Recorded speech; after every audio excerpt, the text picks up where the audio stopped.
തളിക്കുളത്ത് Congress group പോരിനെ തുടർന്ന് ഒരു വിഭാഗം ബദൽ സ്വാതന്ത്ര്യദിനാഘോഷവും പായസ വിതരണവും നടത്തി.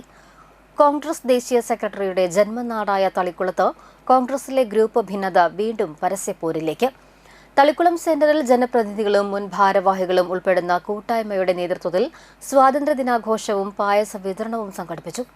പഞ്ചായത്ത് മെമ്പർ സുമന ജോഷി, മുൻ വികസന standing committee chairman AM Mehboob, മുൻ മണ്ഡലം സെക്രട്ടറിമാരായ PK ഉന്മേഷ്, സുമി സജു, ജയപ്രകാശ് പുളിക്കൻ, സുധീർ വഴിനടക്കൽ എന്നിവരുടെ നേതൃത്വത്തിലാണ് തളിക്കുളം സെന്ററിൽ സ്വാതന്ത്ര്യദിനാഘോഷ പരിപാടികൾ നടന്നത്.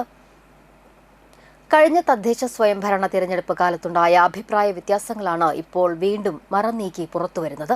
അന്ന് തളിക്കുളം കോൺഗ്രസ് മണ്ഡലം കമ്മിറ്റിയുടെ ഏകപക്ഷീയമായ തീരുമാനങ്ങൾക്കെതിരെ പ്രാദേശിക നേതൃത്വം മേൽക്കമ്മിറ്റികൾക്ക് പരാതി നൽകിയിരുന്നുവെങ്കിലും AICC സെക്രട്ടറിയുടെ സ്വന്തം മണ്ഡലമായതിനാൽ ആരും വിഷയത്തിൽ ഇടപെടാൻ തയ്യാറായില്ലെന്നാണ് ആരോപണം. നേതൃത്വത്തിന്റെ നിലപാടിൽ പ്രതിഷേധിച്ച് കഴിഞ്ഞ പഞ്ചായത്ത് തിരഞ്ഞെടുപ്പിൽ ഔദ്യോഗിക വിഭാഗത്തിനെതിരായി തളിക്കുളത്ത് 6 വിമത സ്ഥാനാർത്ഥികൾ മത്സരത്തിനിറങ്ങുകയും അതിലൊരാൾ വിജയിക്കുകയും ചെയ്തിരുന്നു. ഈ ബദൽ കൂട്ടായ്മയാണ് ഇപ്പോൾ തളിക്കുളം സെന്ററിൽ സ്വാതന്ത്ര്യദിനാഘോഷങ്ങൾക്ക് നേതൃത്വം നൽകിയത്.